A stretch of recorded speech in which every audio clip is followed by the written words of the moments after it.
I do things a little differently than other courts. We start each day off with an affirmation, quotes, different things for you to think about while you're sitting there waiting for your attorney. And this month has been Black History Month, and every day I've gone little known facts about Black history, give you something to think about. I do this for all of the recognition months. I tell everybody, don't do it just because I'm Black. I do it for Hispanic Heritage Month, Asian Pacific Month, etc.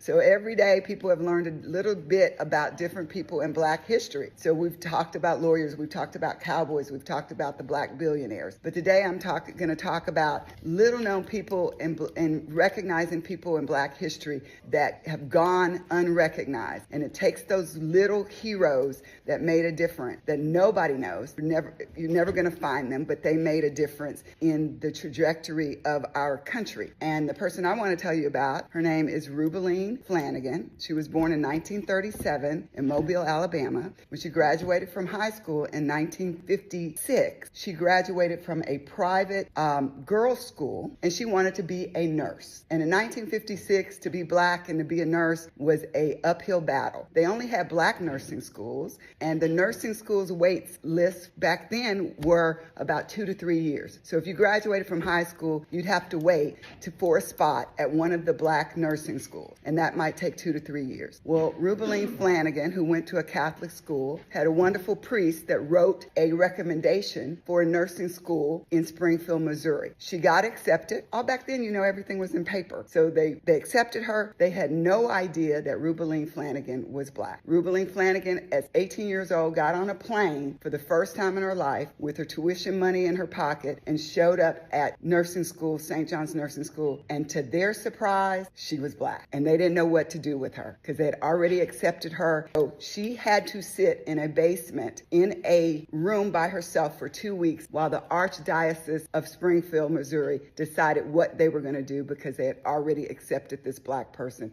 In the end, she was allowed 2 weeks later to start classes. She always had to sit in the class at the back by herself, but she trudged her way through, and in 1959 was the very first Black RN from Springfield, Missouri, St. John's Nursing School. So she made a difference, and after she got accepted, they started accepting more Black people after that. So I just want to tell you and remind you, there are people in our history that made a difference that you'll never find in the history book. And I am proud to say that Rubeline Flanagan is my mother, and she is 88 years old, and she made a difference in everyone's life, and she spent decades of being the first of many things. And she laid the foundation for me, and she laid the foundation for so many other nurses along the way, and I'm proud of her. So let's start our docket. Ended on a great Black history now.